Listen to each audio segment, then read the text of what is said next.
Shalom, nous allons utiliser le Daf Ain Chet et dans Masechet Shabbat, nous reprenons 4 lignes à la fin du Daf Ain Zayin Amud Bet. Lema Ketane Lagma propose de dire que ce qu'on avait discuté précédemment est une marloquette Tanaïm. Est-ce que finalement on fait la distinction entre le membre d'un petit enfant ou le membre d'un adulte? Lema Ketane Shemen Kedelasour Ever Katan. On a donc dans une braïta marqué que c'est Shemen de l'huile Kedelasour Ever Katan, de quoi enduire un petit membre. Et Katan Ben Yomo, ou un enfant qui est petit, donc qui vient de naître de la journée. Et donc, il dit Rabbi Shimon Ben Elazar, c'est les paroles de Rabbi Shimon Ben Elazar.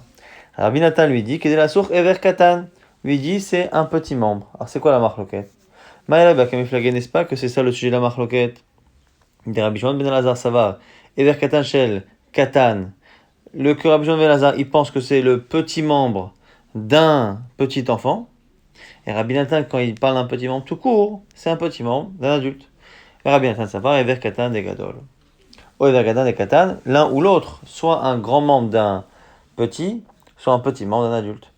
Ava, Ever Katan chez Katan, Ben Yomolo. Mais par contre, une petite partie du corps d'un petit enfant, non, ce serait pas problématique. L'Agma réfute. Dilo, de Kula Alma, Ever Katan, de Katan, Ben Yomolo. Non, l'Agma dit non. Tout le monde est d'accord.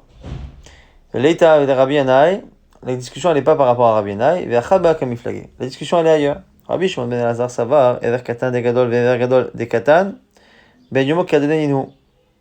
Rabbi Shimon Ben Elazar il a proposé deux choses parce qu'il pense que les deux choses qu'il propose sont pareilles. C'est-à-dire soit un grand membre d'un bébé, soit un petit membre d'un adulte, c'est exactement pareil. Ever Katan de Gadol ou Ever Gadol de Katan, Kadenenu c'est pareil. Rabbi Nathan, ça va, Ever Katan des Gadol, in. Ever Gadol des Katan, Ben Yomo, lo. Alors que selon Rabbi Nathan, c'est différent. On fait la distinction. Un petit membre d'un adulte, c'est pas pareil qu'un grand membre d'un Katan, et donc c'est pour ça qu'il a cité un seul des deux Shurim. L'Agma dit à les conclusions, mais il y avait là, Tashma, Detan, Rabbi Shimon Ben Elazar Omer. Chez les la source Ever Katan, chez Katan, Ben Yomo, on cite encore Rashba dans une braïta, où personne ne s'oppose à lui, pour dire que ce qui est interdit, c'est le petit membre d'un petit enfant, d'un petit bébé, c'est déjà assourd. Maïm Kedelashou Ba'en Takilor, on avait dit pour l'eau, c'était de quoi faire une préparation kilor pour les yeux. Amar Abaye, Mirde Kol Mita Deshricha Velo Shricha, Azul Rabbanan Batar Deshricha, la Kula. On nous donne un principe au nom d'Abaye. Lorsqu'il y a un élément, donc ça peut être de l'eau, ça peut être du vin, ça peut être du lait, lorsque l'on a un élément qui est utilisé à la fois pour la consommation et à la fois pour la maladie, qui a deux utilisations, une qui est fréquente, une qui l'est moins. On verra par la suite que c'est par exemple la consommation ou la médecine. Eh bien, si les deux choses ne sont pas du tout de la même fréquence, on va toujours aller vers ce qui est le plus fréquent et donc déterminer la quantité importante pour laquelle on est chayav si on porte à partir de ce qui est fréquent. Par contre, si les deux, même si c'est une halakha dans laquelle on sera du coup moins strict. Par contre, si les deux sont utilisés, les deux utilisations sont utilisées quasiment autant, là, à ce moment-là, on choisira celle qui est la plus stricte, donc la quantité la plus petite pour être hayab pendant Shabbat. Shricha ou shricha, azul rabana batar de shricha la chumra. Et donc, du coup, on va appliquer cela au liquide qu'on a cité, en partant du principe que pour l'alimentation, on cherche une plus grande quantité que pour faire un médicament. Pour un médicament, il faut un tout petit peu. Donc, on verra si ça s'applique. Pour l'instant, les premiers exemples fonctionnent. Il y a le vin, par exemple. Shiato shricha, refuato lo shricha. On l'utilise beaucoup pour la consommation, très peu pour la médecine. Alors du coup, azul rabbanan bata shiato. Ici, les chachamim n'ont tenu compte que de la boisson, que de la consommation, parce que c'est le plus fréquent. Et pourtant, ça fait une halakha qui est plus cool, parce que c'est une plus grande quantité à partir de laquelle on serait chayav. Donc la kula. Chalaf pour le lait, c'est pareil. Achilato shricha. Pareil, on utilise peu le lait pour la médecine, souvent pour l'alimentation. Les chachamim, même si c'est pour une kula, vont sur le shiur de l'alimentation. Des vaches pour le miel, le miel qui à l'époque était utilisé à la fois pour la consommation et à la fois pour les blessures, on va, la chumra c'est cette fois de prendre le shiur le plus petit, donc le shiur de la refoua qu'on utilise pour les blessures. Maintenant, pour l'eau, on s'étonne. Et là, maïm mirde shiato shricha refuato lo shricha, puisque pour l'eau, c'est très souvent pour consommer et rarement pour faire des médicaments. Maïta Amazul Rabana Bata Refuato la Khumra. Pourquoi ici, Chachamim ont donné la quantité qu'on met pour le kilor, qui est une khumra. Alors qu'en général, on utilise d'autres liquides, l'eau n'a rien de plus que les autres pour ce genre de refuot. Amar Abaye, on a deux réponses. Abaye propose Begalil Hachanou. On est en Galil. Et en Galil, on a tellement l'habitude d'avoir du vin que les gens buvaient quasiment du vin tout le temps. Et donc on consommait peu d'eau. Et comme on consommait peu d'eau, eh bien relativement, finalement, les fois où on utilisait l'eau pour la médecine n'était pas si négligeable par rapport au cas qui était également rare dans lequel on consommait l'eau. Ça, c'est la première réponse. Mais du coup, il faudrait que c'était qu'en Galil. Rava répond, ça m'a filou et ma mekomot. Lui dit non. Je veux pas dire que ça ne se passe qu'en Galil, cette halakha. Partout. Kede Shmuel, ça va comme Shmuel. Amar Shmuel, kol, chez Kaine Masoum Tlale, Evar Mimaya de Masoum, Velo Metalele. À chaque fois qu'on utilise un liquide pour nettoyer les yeux ou pour en tout cas soigner les yeux, tous les liquides ont tendance à être bons avec ce kilor. Simplement, ils ont tendance à colorer les yeux. Le seul qui ne le fait pas, c'est justement l'eau. Donc finalement, l'eau a quelque chose de plus. Et donc c'est pour ça que finalement, son utilisation en tant que médecine pour les yeux n'est pas forcément négligeable par rapport à la consommation. Ushar kol hamashkim berevit, on avait dit dans l'enseignement que pour les autres mashkim, c'était reveit, la quantité. Alors Tanora Banan, on a une braïta maintenant qui reprend ces mêmes idées. Dam, echol mine mashkim, le sang ou n'importe quel autre liquide, à part ce cité, c'est reveit. Rabbi Shimon ben Elazar Omer, dam kedel ikrol bain achat. Rabbi Shimon ben Elazar, il dit non, le sang aussi, c'est pas reveit, c'est de quoi mettre sur les yeux là aussi. Krol, c'est une préparation que l'on met sur les yeux. Donc on met ce sang sur les yeux pour guérir les barquites. Là, c'est une guérison pour un problème qu'on a à l'œil. Au Maïnihu, et quel sang on parle? Des matagolta bara, c'est le sang d'une volaille sauvage. Rabat Shlomo Gamliel Omer, dam kedel ikrol bo ayn achat sheken kochalim le yarod. Lui dit, le sang c'est pour une autre réfoua de l'œil, pour un problème qu'on appelle ici yarod à l'intérieur de l'œil. Et c'est quel sang? Maïnihu dema de karushtina. A priori, c'est une sorte d'oiseau nocturne, probablement une chauve-souris. Le simaner et le siman de cela, c'est gava les gava, bara les bara. C'est que l'animal qui se cache, qui est toujours en intérieur, donc la chauve-souris, ça guérit le problème qu'il y a à l'intérieur de l'œil. Donc en général, c'est une sorte de rougeur vraiment à l'intérieur de la pupille. C'est ça le yarod. Et par contre, barkit, c'est quelque chose qui est au niveau de la paupière. Et donc c'est extérieur. Et donc c'est justement l'oiseau, Tanagola Bara, l'oiseau d'extérieur, la volaille d'extérieur. On avait dit que quand on a dit qu'il y avait des shurim particuliers, c'est quand la personne est motzi, aval bematznia. Mais celui qui a l'habitude lui-même d'utiliser cette chose-là, eh bien, kol sheu. Donc on fait la distinction. Lorsque, effectivement, on a ces liquides-là qui peuvent être utilisés pour des médecines particulières, et donc du coup c'est moins que réveillite, mais il dit moins que réveillite. C'est encore une coula parce que c'est celui qui n'utilise pas, mais celui qui utilise, ce sera encore moins. Kol sheu, n'importe quelle quantité minime, il sera chayav. Rabbi Shimon ben Omer, non, aval bemoti no chayav la berivit. Lui dit non, il faut tout décaler un cran au-dessus. C'est-à-dire que la chumra qu'on a dit que pour tel et tel liquide, c'est moins que réveillite parce qu'on fait telle et telle médecine, c'est pour celui qui utilise ça de cette manière. Mais quelqu'un qui n'est pas dans cette situation-là, ça retombera dans réveillite. Donc, il y en a aussi une chayav la berivit. On m'a dit, ils sont d'accord. Rabbi Shimon, bemoti shofrim le shtarabim, chez Shuram berivit. Pour Rabbi Shimon qui dit que tout est réveillite, Chachami serait d'accord que pour les eaux qu'on a l'habitude de jeter, les eaux sales, c'est pour ces réveillite sur lesquelles on est chayav. Amar ma bamei dvarim amurim bemotzi. On reprend ce qu'on vient de dire à l'instant. Première chose, on a dit qu'attention, premier avis qui pense que même si on était mahmir, cette chumra n'est pas suffisante, elle n'est que pour celui qui est motzi. Va le matzni à kol sheu, c'est pire. Alors la Gemara dit quoi? Atou matzni à la motzi, quoi? Mais celui qui matzni, qui le garde pour lui-même, quoi, il sort pas, bien sûr qu'il le sort aussi. Amar Abaye, alors la Gemara explique le cas. Achav maskinan talmid she'amar lo rabo, c'est un élève dont le maître a dit Lech ufneli hamakom li seuda. Va me préparer, va me trouver quelque chose pour la seuda. Alach upanelod davar chashul, la kol. Il lui a trouvé quelque chose qui a une valeur pour tout le monde. Il est chayav. Devar sheno chashuv la kol. S'il utilise quelque chose qui n'est pas important pour tous, iatzne rabé, si son maître lui donne de l'importance, mechayev ilave, ve'ilo, lo mechayev. Amarmar, on prend la suite de la Braïta, Modim Chachamim et Rabbi Shimon ben Motzi, Shofrim, la Shut Arbim Shuram Bereveit. Chachamim sont d'accord que pour les eaux sales qu'on déverse, c'est Reveid. Shofrim les maïs chazo, à quoi elles servent ces eaux? Amar Rabbi Yirmia, les gabel bahen et tatit. Pour fabriquer pour fabriquer de l'argile, il faut fabriquer en tout cas de la boue, de la terre, pour pouvoir fabriquer des objets. Agma dit Tanya, c'est bizarre, parce que si c'est cela, on n'a pas besoin d'un Reveid. Quand on fait un réveil, ça fait une certaine quantité de tite. Or, quand on a de la tite, quand on a déjà de la terre que l'on peut travailler, la quantité pour être hayav, elle est bien moindre que la quantité que l'on produit avec un réveil d'eau.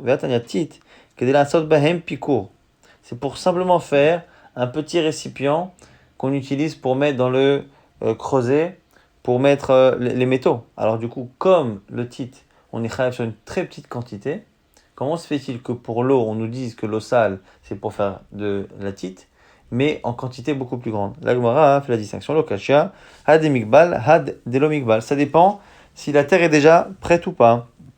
Les fichiers Nadam Torah, les gabel tit, la sot picour. Pourquoi? Parce qu'un homme ne va pas se fatiguer à créer justement cette tite. Le fait de travailler cette argile ou cette terre, de la former, ça demande un effort. Comme ça demande un effort, eh bien la personne ne le fait pas pour moins qu'un résultat qui se fait avec un réveil d'eau, une certaine quantité de terre. Mais par contre, une fois qu'on a déjà la tite qui est déjà toute prête, eh bien elle peut avoir une utilité à une quantité très petite pour faire justement picour. Noël Mishnah, Amotzi Chevel, Kdelatsot Ozen et Kupa, une corde. La quantité, c'est de quoi faire une petite anse pour un panier. Gemi, Kdelatsot Tlael et Napa. Ce sont des sortes ici de parties dures des roseaux. C'est pour faire un support pour porter les tamis qui nous permettent de tamiser la farine. Rabbi Yehuda Omer, Ketelitol, Mimeno Minat, Minaal. Rabbi Yehuda propose, c'est de quoi ramasser comme ça une chaussure avec, une sorte de bâton pour ramasser des choses. Niar, un parchemin, Kedelirtov Alav, Kesher Morsim. De quoi écrire dessus? Kesher Morsim, c'était l'attestation comme quoi on a payer les droits ou les douanes ou les droits de passage à certains endroits. Yamotzi Kesher Morsim Chayav, et d'ailleurs celui qui sort un Kesher Morsim, il est Chayav parce qu'il en a besoin pour justement passer certains endroits et montrer qu'il a bien payé les péages à chaque endroit. On passe à un Moudbet, Niar Machouk, si le papier, le parchemin est effacé et donc on ne peut pas réécrire dessus, eh bien, l'Ikror al Slochit Klata Shel Playton, il faut qu'il y ait une quantité suffisante pour qu'on puisse s'en servir comme bouchon pour une petite fiole dans laquelle on mettait des senteurs. Or, une peau qui est dès la sot kamea, suffisamment pour pouvoir faire une amulette. Et d'Ursurstus, c'est une sorte de parchemin aussi, que des Tom Ezop, Mezouza, Klaf, une autre partie encore de la peau, que des Tov à la Parashat Tana, chez Betfilin, pour écrire la plus petite Parashat des Tfilin, chez Shema Israël, qui est la Parashat du Shema Israël, et Dio, de l'encre, que des Tov Shteotiot, de quoi écrire deux lettres. Ça, c'est les shiurim donc de cette Mishnah. Krol, donc ce qu'on met sur les yeux, que des Krol Ainachat, de quoi mettre sur un œil. D'évêque de la colle, que des Ten Beroche, Achafchaf, de quoi mettre sur un piège pour piéger certains animaux. Zefet de Gofri, tout ce qui est comme ça, goudron, que des la sot nekev, pour faire un trou. C'est-à-dire qu'on a un immense trou et on veut le boucher en partie et faire en sorte que ça devienne un petit trou. Cette quantité est suffisante pour être chaya si on l'apporte pendant Shabbat. Sha'ava de la cire, que des liten alpinekev katan, pour boucher totalement un petit trou. Charsid de l'argile, que des la sot picour, pour créer encore une fois ce récipient là-bas du creuset. Chez le Sorfezahav de ceux qui travaillent l'or, les orfèvres, Rabbi Yehuda Omer, Kedel Asot, Pitput, lui dit c'est pour faire un support, des pieds pour un support. Soubin Kedelited, Alpicour, le son de la récolte pour mettre justement sur le pied court, sur l'équivalent de ce creuset-là. Chez Zahav, Sid Kedel, la soute Ktana chez Babanot, et la chaux, c'est pour faire une sorte d'épilation pour une petite fille. Rabbi Yehuda Omer, Kedel Asot Kalkal. Rabbi Yehuda dit c'est pour une partie du visage. Et Rabbi Nechemia Omer, Kedel Asot Undapi, lui dit que c'est pour la tempe. Enlever les poils au niveau de la tempe, les cheveux au niveau de la tempe. On reprend maintenant les shurim de la Mishnah. Chevel, la corde. Nami Nechemia Kedel Asot Tlaïl et Napa, ou le Chavra. La Gemara dit pourquoi la corde on ne dira pas qu'on est chayav pour une plus petite quantité pour l'utiliser justement pour napa echvara, pour les tamis. Non, ça a tendance à être coupant et donc on ne peut pas l'utiliser avec finalement ces tamis, on ne peut pas utiliser la corde. Donc les sortes de, de l'oulavim desquels, donc ce sont des cœurs de palmier, des branches de palmier qu'on utilise séchées pour faire des sortes de mechitzot. Kedé la sorte ozen, les salles, c'est justement pour faire une mini anse pour un petit panier. Donc le ozen sal kfifa mitrit. Siv, acherim omrim, kedeliten alpi mashper katan, les sanen et tayayin. Si ce sont des sortes de filaments qu'on peut trouver soit dans les plantes, soit des fois avec les restes de tissu, donc ce sont des filaments très fins que l'on met et on peut les utiliser en quantité pour être mesanen pour filtrer le vin de la lie. Revav, donc de l'huile, nous dit Rashi, quelque chose de gras, kedé la sour tachat aspegin, ktana, de quoi mettre sur un gâteau, sur un petit gâteau. Kama shura, combien c'est? L'équivalent d'un selah, d'une pièce d'un selah. La Gemara dit ve'atania kat grogeret. Pourtant, c'est marqué par ailleurs dans une braïta que c'est le shiur de grogeret. Donc la taille d'une figue sèche. La Gemara répond, il dit ve'yicha shura. Finalement, les deux, c'est la même quantité. Moukin, donc des sortes de choses tendres comme un peu du coton, des végétaux de cette manière. Kedé la sot, kedor tana, de quoi faire une petite balle. Kama shura, de quelle taille? Kegoz, de la taille d'une noix. Niyar Kadelirtov Alav Kesha Morsim reprend la Mishnah sur le parchemin. De quoi écrire Kesha Morsim. Tanakama Kesha Morsim, c'est quoi Kesha Morsim? Shte Otiot. C'est deux lettres chez Kesha Morsim, donc c'est deux lettres, mais ce sont deux lettres qui sont grandes. L'agma object de Ruminhu, pourtant c'est. Donc c'est-à-dire qu'il faudrait, pour le papier, on est chayav si on a la place d'écrire deux grandes lettres, pas deux lettres normales, deux grandes lettres. Donc c'est marqué Amotzi Neya Chalak. Et Meshbo Kadelirtov Shte Otiot Chayav, pourtant c'est marqué dans une braïta que si le chemin parchemin est lisse et qu'on peut écrire, il faut qu'il ait la taille d'écrire deux lettres, mais deux lettres normales, pas deux lettres chez Kesha Morsin. Et on est chayav. Veim la pato selon les patos. Amar Rav Shechet, maï shte otiot shel Kesher. Morsin. Réponse de Rav Shechet, même dans cette braïta, on a parlé de deux lettres, mais en réalité il faut expliquer que ce ne sont pas des lettres normales, mais des lettres chez le Morsin, même si ce n'est pas marqué, c'est des otiot shel Kesha Morsin. Rava propose, non, shte otiot didan, ou bet achiza dainu Kesha Morsin. Non, en fait, il parle là-bas de deux lettres. Mais comme il faut aussi un endroit sur le parchemin pour prendre le parchemin, pour le prendre dans ses doigts sans toucher les lettres, eh bien, quand on ajoute les deux lettres normales plus cet endroit-là, on arrive à la taille de deux grandes lettres de Kesha Morsi. On va objecter à ce que vient de proposer Rava, Metiva Motsi Niar Machouk, celui qui sort donc un parchemin qui est effacé, on ne peut pas écrire dessus, shtar paroi ou un document qui a déjà été utilisé pour être remboursé, donc il n'a plus de valeur. Et on verra par la suite que dès qu'on a un shtar, un papier qui n'a pas de valeur, on n'est pas chayav dessus. Alors, imiesh beloven shelo, du coup, si on est chayav, c'est sur la partie blanche. Si en plus de la partie inutilisable, parce qu'elle est effacée ou parce que ça a été utilisé une première fois, si dans la partie blanche, il y a kedelirtov shtiotiot, il y a de quoi écrire deux lettres. O bekulo, ou si tout le papier est suffisant pour pouvoir recouvrir une petite fiole, on est chayav, soit donc en utilisant tout le papier indépendamment de l'écriture, soit sur la partie blanche parce que théoriquement on pourrait écrire deux lettres. Et on voit ici qu'on ne parle pas de l'endroit où on pourrait porter la chose, on parle de deux lettres tout court. Si on dit comme Rav Shechet que les deux lettres dont on parle, c'est toujours deux lettres de Kesha Morsin, ça va. Et selon Rava, qui a dit que c'était deux lettres, mais en plus Beit Achiza, et donc Kesha Morsin, Acha Beit Achiza, on voit ici qu'il n'y a pas besoin, et Kasher, donc c'est une couchière pour Rava. Tano Rabanan, Amotzi Kesha Morsin, Shelo Aoule Moches, Chayav, Ishaoule Moches, Patour. On a une braïta qui dit que quand on sort ce papier-là, Kesha Morsin, qui nous permet d'attester à celui qui vient contrôler, au contrôleur que l'on a bien payé son dû quand on a passé le pont ou l'endroit. Avant de l'avoir utilisé, on est chayav. Si on le porte après l'avoir utilisé, à un moment où a priori il ne sert à rien, on n'est pas tout. Rabbi Yehuda Omer, Av Misha'ol le Moches chayav. Sur le Rabbi Yehuda, on est chayav même après l'avoir montré au Moches. Parce qu'on en a encore besoin. C'est quoi leur discussion? On a besoin, on n'a pas besoin? Amar Abaye, on a plusieurs réponses. Abaye propose que Benayou réité Moursa. Bah, il parle de réalité morsée, c'est-à-dire que on envoyait des gens très rapidement pour aller vérifier si les gens avaient payé. Donc en fait, Rabbi nous propose de dire qu'il y avait à chaque endroit, à chaque passage, il y avait quelqu'un pour vérifier qu'on payait. Et après ça, le roi envoyait aussi des gens pour attraper les gens en pleine route, faire des contrôles pour vérifier s'ils avaient payé. Donc il fallait garder le papier. Rabbi dit non, Ama moches gadol, moches katan kabenayou. Ça dépend de quel moches on parle, un grand ou un petit. Et quand c'est un grand justement, eh bien parfois il faut montrer d'abord à celui à l'employé, et après il faudra montrer éventuellement au patron des péages que l'on a bien payé. Ravashi propose autre chose. Chad moches ika ben même s'il y a une seule personne. Mipnei shetzarich lo larot le moches sheni, d'amar le chaze gavra de moches ana.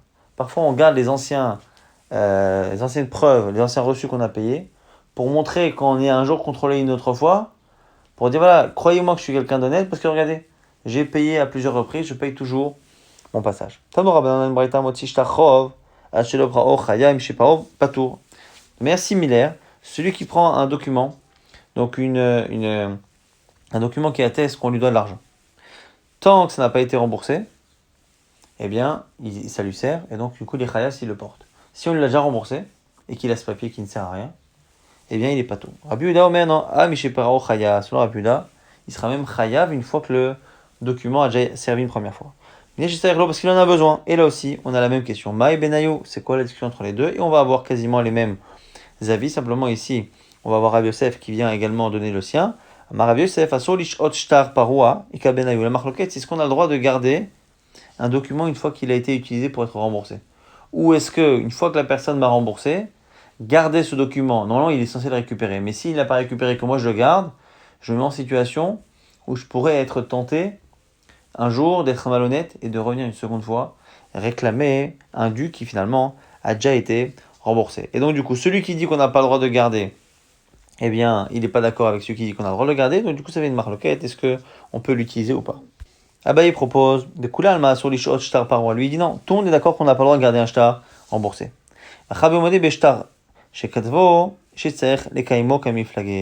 marloquette, elle est est-ce que lorsque quelqu'un avoue qu'il a écrit le document, est-ce que on a besoin d'aller le vérifier ou est-ce que c'est bon, la personne devra payer quoi qu'il arrive.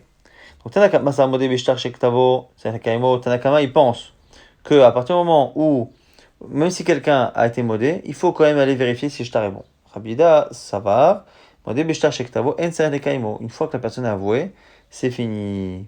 Umay ad sheloperao, misheparao ad sheomar. Lové, parati velo parat. Donc en fait, quand dans la Mishnah on a dit qu'en fonction que c'était remboursé par remboursé, c'est pas réellement qu'il y a eu remboursement, c'est qu'il y a eu aveu ou pas. Et en fonction de ça, celui qui dit que quand c'est avoué, c'est fini, on n'a plus besoin de vérifier le document, eh bien le document ne sert à rien. Celui qui dit que justement il faut le vérifier, c'est autre chose. Rava Amar de Kula Alma Modé Beshtar Shektavo, Shsel Kaimo. Rava dit non, pas du tout. Tout le monde est d'accord qu'il faut quand même être Mekaim un shtar. Vacha Kodim Shovar Kamiflag. La question elle est est-ce que une fois qu'on a remboursé, on écrit un reçu comme quoi tu m'as bien remboursé. Tanakama Savar Kodim Shovar. Tanakama il pense qu'il écrit un Shovar. Comment on écrit un Shovar? Pour le coup le shtar sert à rien. Rabbi de Sava un Kodim Shovar. Et donc du coup le shtar sert à quelque chose. Rav Shama Mivne Shizay la Oto le Balachov Sheni. La Male Chaze Gavra de Paraana. Alors que Ravashi propose de dire que non. C'est un peu comme ce qu'il a dit pour le Moches. C'est que celui qui a remboursé garde le shtar.